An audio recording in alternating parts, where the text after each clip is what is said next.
ꯅꯨꯡꯁꯤꯕꯤꯗꯨꯅ Manipuri entertainment ꯆꯦꯅꯦꯜꯕꯨ subscribe ꯑꯃꯁꯨꯡ like ꯇꯧꯕꯤꯔꯝꯃꯨ꯫ Channel ꯑꯁꯤꯒꯤ ꯃꯥꯏꯀꯩꯗꯒꯤ ꯃꯌꯥꯝꯕꯨ ꯇꯔꯥꯝꯅ ꯑꯣꯛꯆꯔꯤ꯫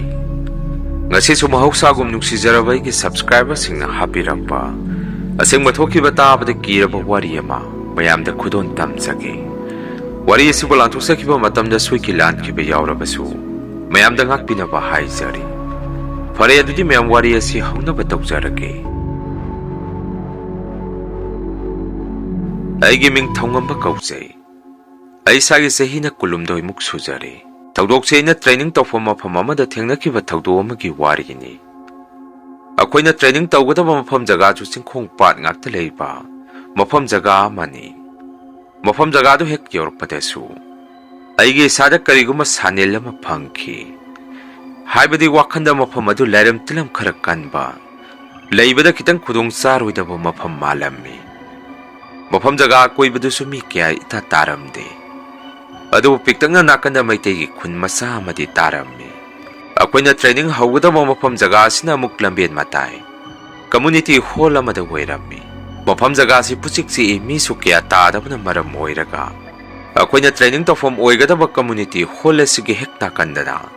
ꯗꯥꯝ ꯃꯆꯥ ꯑꯃꯁꯨ ꯂꯩꯔꯝꯃꯤ꯫ ꯊꯪꯅꯅ ꯂꯩꯔꯤꯕ ꯃꯩꯇꯩꯒꯤ ꯈꯨꯟ ꯃꯆꯥ ꯑꯗꯨꯗꯒꯤ ꯃꯤꯑꯣꯏꯁꯤꯡꯅꯁꯨ ꯑꯩꯈꯣꯏꯅ ꯂꯩꯔꯤꯕ ꯃꯐꯝ ꯑꯃꯗꯤ ꯗꯥꯝ ꯑꯣꯏꯅ ꯂꯩꯔꯤꯕ ꯃꯐꯝ ꯖꯒꯥ ꯑꯁꯤ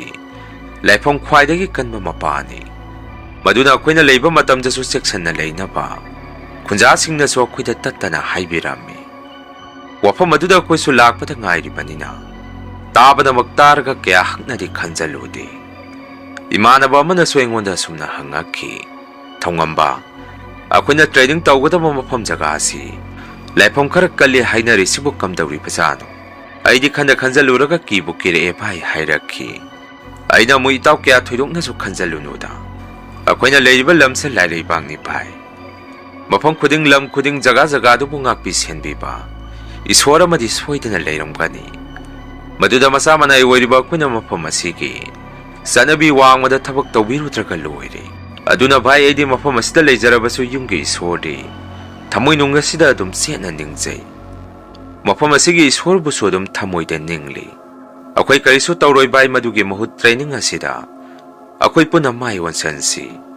ꯃꯁꯤꯒꯤ ꯃꯇꯨꯡ ꯑꯩꯈꯣꯏꯁꯦ ꯃꯐꯝ ꯑꯗꯨꯗ ꯍꯞꯇꯥ ꯑꯃꯃꯨꯛꯇꯤ ꯇ꯭ꯔꯦꯅꯤꯡꯒꯤꯗꯃꯛꯇ ꯃꯤ ꯈꯔ ꯋꯥꯠꯄꯅ ꯃꯔꯝ ꯑꯣꯏꯔꯒ ꯁꯤꯟꯗꯣꯛ ꯁꯤꯟꯖꯤꯟ ꯇꯧꯅꯕꯒꯤ ꯉꯥꯏꯅꯔꯝꯃꯤ꯫ ꯍꯞꯇꯥ ꯑꯃꯒꯤ ꯃꯇꯨꯡꯗꯒꯤꯗꯤ ꯃꯤꯁꯨ ꯃꯄꯨꯡ ꯐꯥꯅ ꯁꯨꯅꯔꯛꯄꯗꯒꯤ ꯇ꯭ꯔꯦꯅꯤꯡ ꯍꯧꯕ ꯌꯥꯔꯦ ꯍꯥꯏꯗꯅ ꯑꯌꯥꯕ ꯌꯥꯊꯪ ꯄꯤꯕꯤꯔꯛꯈꯤ꯫ ꯃꯗꯨꯅ ꯃꯐꯝ ꯑꯗꯨꯗ ꯑꯩꯈꯣꯏꯁꯦ ꯇ꯭ꯔꯦꯅꯤꯡ ꯍꯧꯈꯤ꯫ ꯑꯁꯨꯝꯅ ꯇ꯭ꯔꯦꯅꯤꯡ ꯍꯧꯔꯛꯑꯕ ꯃꯇꯨꯡ ꯊꯥ ꯑꯃꯃꯨꯛ ꯐꯥꯖꯤꯜꯂꯛꯑꯕ ꯃꯇꯨꯡꯗꯒꯤꯗꯤ ꯅꯣꯡꯃꯗꯤ ꯃꯐꯝ ꯖꯒꯥ ꯑꯗꯨꯗ ꯑꯉꯛꯄ ꯊꯧꯗꯣꯛ ꯑꯃ ꯊꯦꯡꯅꯈꯤ꯫ ꯇꯁꯦꯡꯕꯗꯤ ꯑꯩꯈꯣꯏꯅ ꯀꯝꯃ꯭ꯌꯨꯅꯤꯇꯤ ꯍꯣꯜ ꯑꯗꯨꯗ ꯇꯨꯝꯕ ꯆꯥꯕ ꯑꯍꯤꯡ ꯌꯥꯔꯤꯛꯇꯨꯅ ꯂꯩꯕꯅꯤ꯫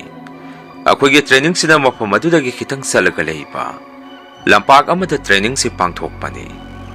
ꯃꯐꯝ ꯑꯗꯨꯗꯒꯤ ꯑꯃꯨꯛ ꯀꯤꯂꯣꯃꯤꯇꯔ ꯑꯃꯃꯨꯛ ꯆꯠꯂꯒ ꯂꯩꯕ ꯂꯝꯄꯥꯛ ꯑꯃꯗꯅ ꯑꯃꯨꯛ ꯑꯩꯈꯣꯏꯁꯦ ꯑꯌꯨꯛꯀꯤ ꯐꯤꯖꯤꯀꯦꯜ ꯇ꯭ꯔꯦꯅꯤꯡ ꯄꯥꯡꯊꯣꯛꯄꯅꯤ꯫ ꯅꯨꯡꯇꯤꯒꯤ ꯑꯣꯏꯅ ꯑꯁꯨꯝꯅ ꯃꯐꯝ ꯑꯗꯨꯗ ꯊꯥ ꯑꯃꯃꯨꯛ ꯇ꯭ꯔꯦꯅꯤꯡ ꯇꯧꯔꯛꯄꯁꯤꯗ ꯅꯣꯡꯃꯗꯤ ꯇ꯭ꯔꯦꯅꯤꯡ ꯇꯧꯃꯤꯟꯅꯕ ꯏꯌꯥꯝꯕ ꯑꯃꯗꯤ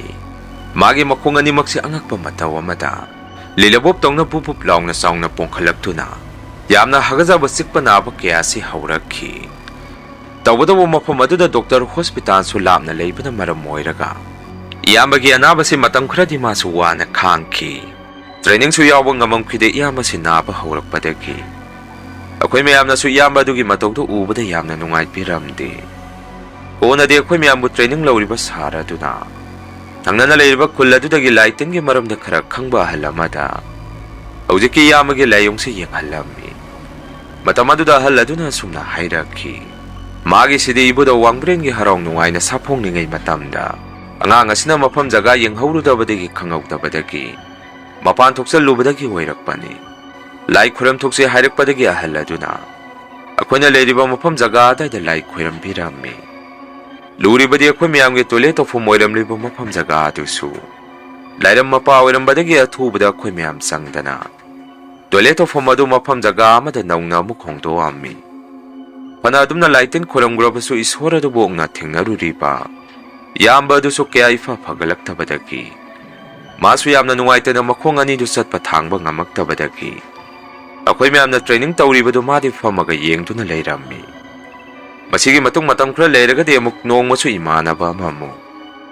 Training tawbagi masung hek umagi makhungda ngathaduna leiringai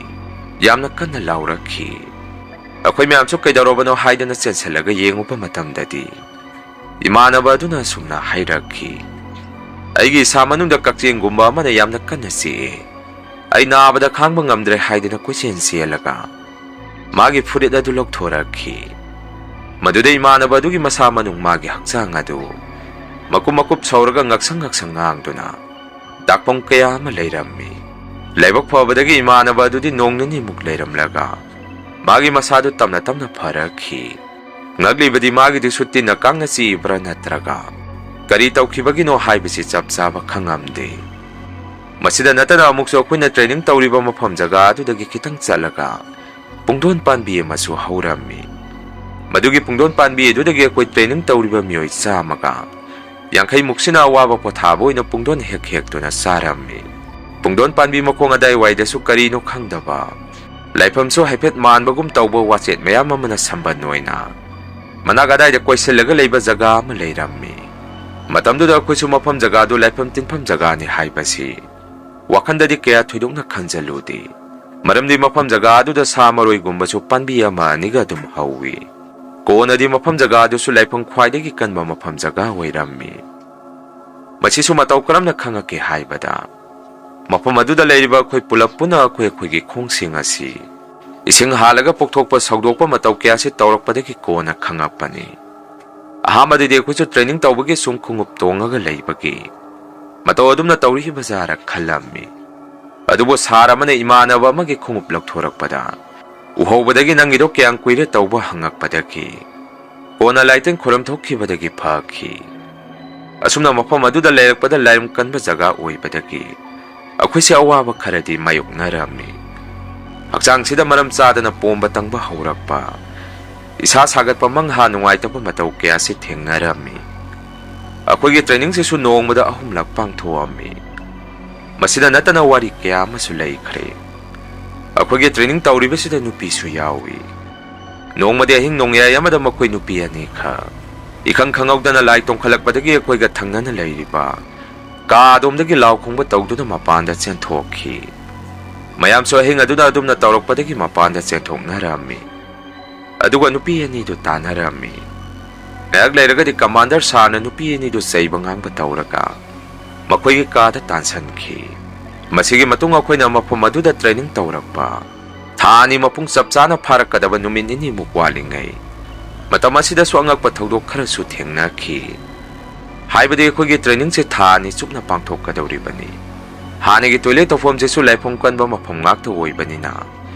sinchinduna sum lakpade iloi loirakpadi te turen mapala mada akhoi gi toilet of home si hoirammi nongmadi imanaba ni kang mafam aduda khong hamoni haidana mabani se hongnaraga sakhraga ngahak leiragadi law duna imanaba ni se yamna pakhana selakhi maduda mayam so pakhatana kari tawrabano haidana senthoga hangubada nupi amana tole leribana kaladomdagi hikna kapi haidana akhoi mayamda imanaba ni sina wari tamakhi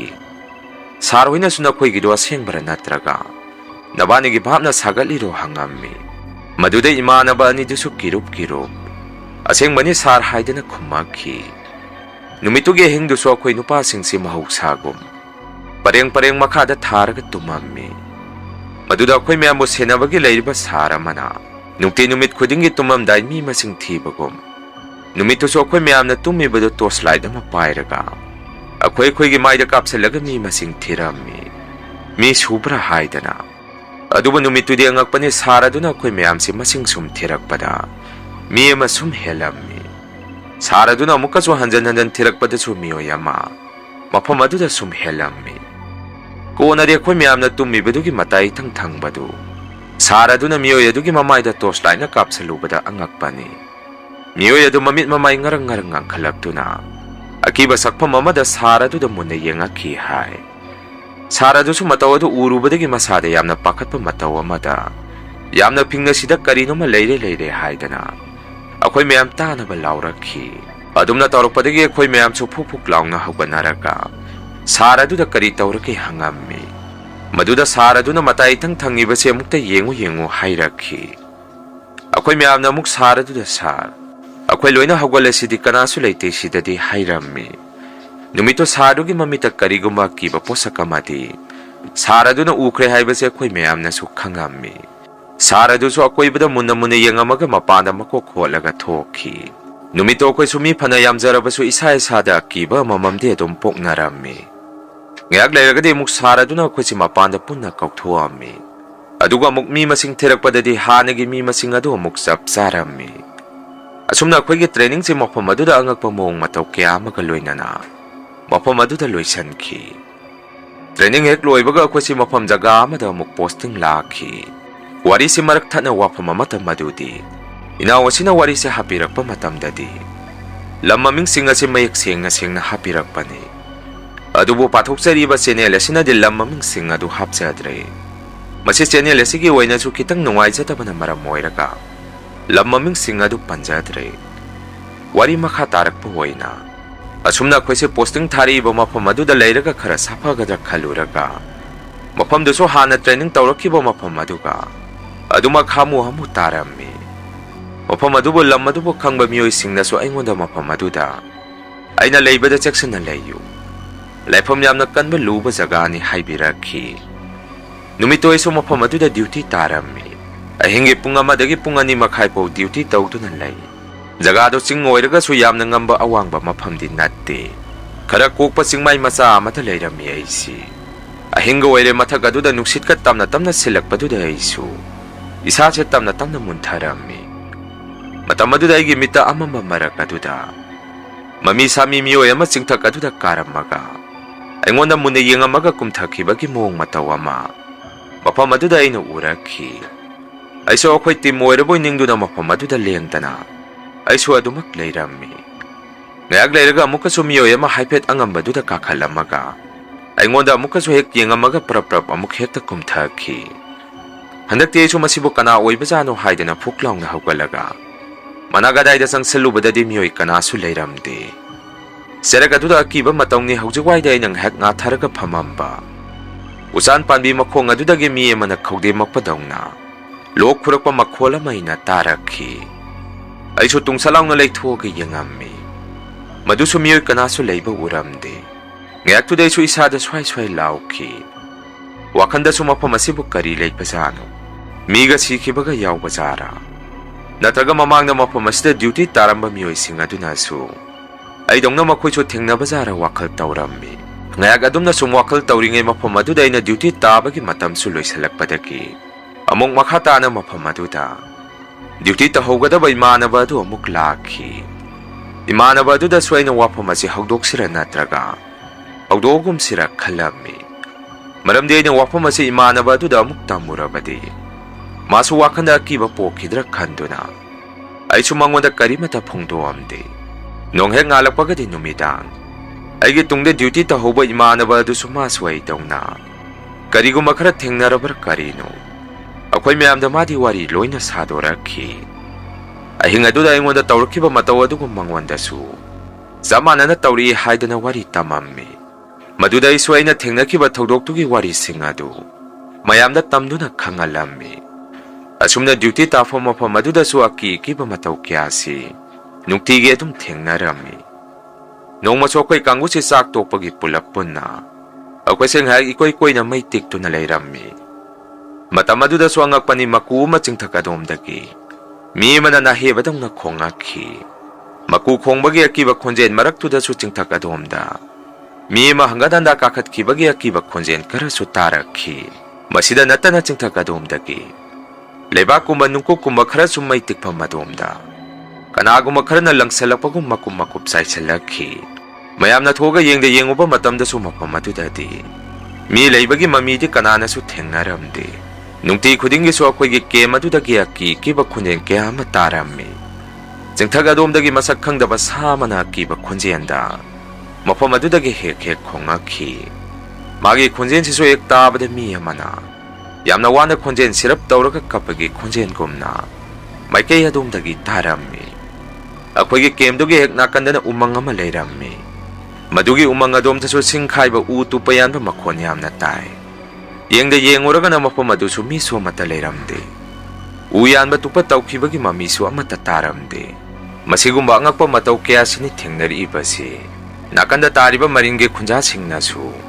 mafam adomda thaina mi yamna lekhidaba yauki madugi nisu hairakhi umang adomdagi kitang chalaga turen amasu lei madugi turen adudasu kariguma saji amana ising thakpa thengnarabadi thengna ungnariba miyoy adusu kanba ngamdana hekta si hai tawbadabo saji du icham chamna mafam adaida